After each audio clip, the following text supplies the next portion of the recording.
एक बार महात्मा बुद्ध किसी गांव में प्रवचन दे रहे थे। वे अपनी बात को समाप्त करते हुए बोले, मानव के दुख का कारण है स्वयं को किसी से बांधना। जहां भी मोह होता है, बंधन होता है, वहां दुख स्वयं ही उत्पन्न हो जाता है।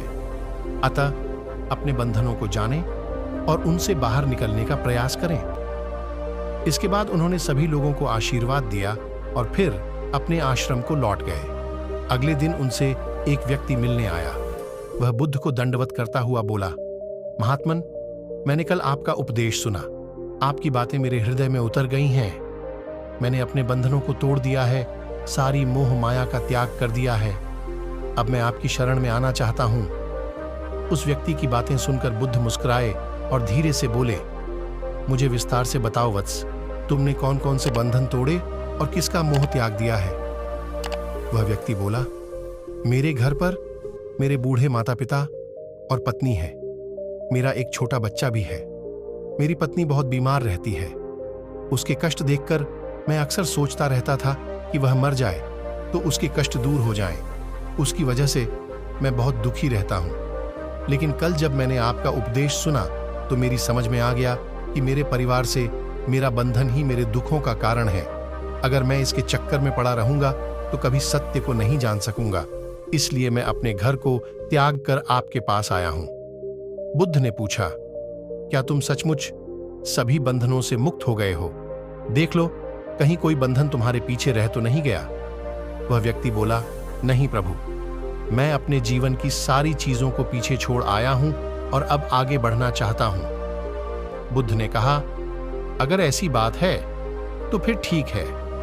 आज तुम यहीं आश्रम में रुको, कल मैं तुम्हें बताऊंगा कि तुम्हें क्या करना है। बुद्ध ने अपने एक शिष्य की ओर इशारा किया। शिष्य ने उसे आश्रम के अतिथि कक्ष में पहुंचा दिया। वह व्यक्ति उत्सुकता पूर्वक आश्रम की गतिविधियां देखता रहा। उन्हें देखकर वह बहुत प्रसन्न हुआ और अपने सौभाग्य पर इतराता रहा। अगले दिन बुद्ध ने उस व्यक्ति को एक कार्य सौंपते हुए कहा, तुम्हें पूर्व की दिशा में जाना है। वहां पर तुम्हें एक गांव मिलेगा। गांव के बाहर ही एक साधिका का घर है। वह तुम्हें कोई वस्तु देगी, उसे लेकर तुम्हें वापस मेरे पास आना है। वह व्यक्ति पूर्व दिशा की ओर चल पड़ा। गर्मी का मौसम था। कुछ ही देर में वह पसीने से तरबतर हो गया। उसे प्यास भी सताने लगी। वह सोचने लगा कि अगर इस समय मैं अपने घर पर होता तो इस तरह गर्मी में पसीना नहीं बहाना पड़ता।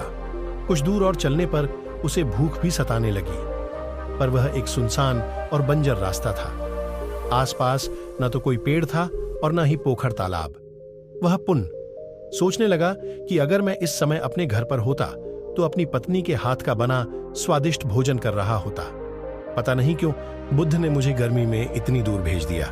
काफी देर तक चलने के बाद वह व्यक्ति गांव में जा पहुंचा।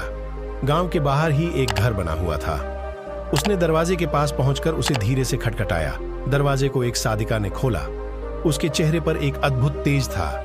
वह व्यक्ति उसे देखकर मंत्रमुग्ध हो गया। साधिका ने उसे अभिवादन करते हुए कहा, मैं जानती हूं कि आपको बुद्ध ने भेजा है। आप अंदर आ जाएं। वह व्यक्ति घर के अंदर चला गया। साधिका के कहने पर उसने पानी से हाथ मुंह धोया और एक चटाई पर बैठ गया। साधिका ने उसके सामने भोजन की थाली रख दी। वह जल्दी जल्दी भोजन करने लगा। अचानक उस व्यक्ति की नजर साधिका के पैरों पर पड़ी। उसके पैर बहुत सुंदर थे। वह उन्हें देखता ही रह गया। तभी साधिका ने उसका ध्यान भंग किया। वह बोली, जिस व्यक्ति को बुद्ध के चरणों में स्थान मिल जाता है फिर उसे किसी अन्य के चरणों की आवश्यकता नहीं पड़ती। साधिका की बात सुनकर वह व्यक्ति लज्जित हो गया और नजरें नीची करके चुपचाप भोजन करने लगा।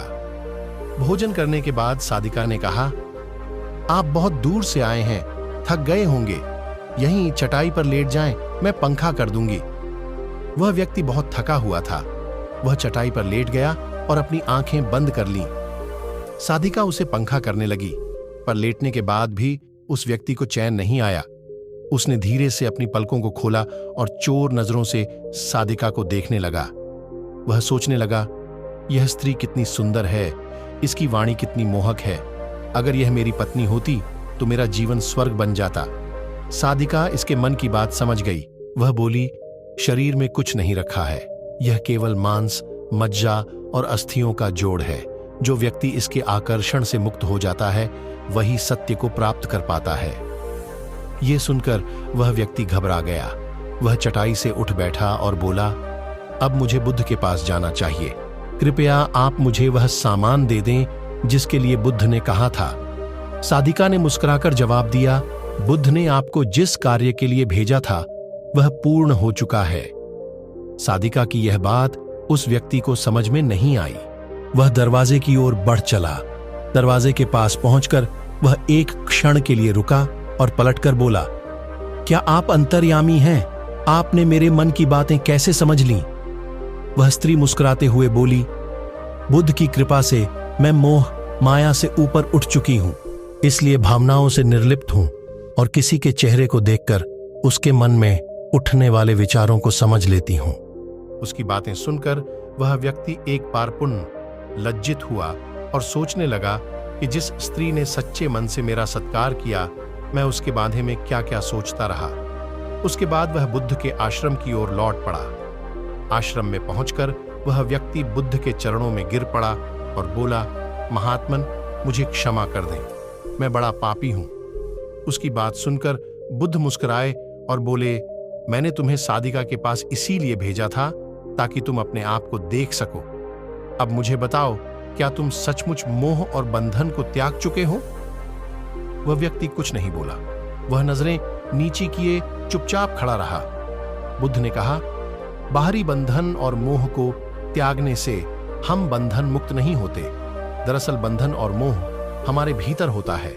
तुमने परिवार को छोड़ दिया और सोचा कि मैं बंधन मुक्त हो गया, लेकिन जैसे ही तुम्हें अवसर मिला तुम्हारे भीतर का मोह जाग उठा और इसी वजह से आज तुम अपने आप को पापी समझ रहे हो।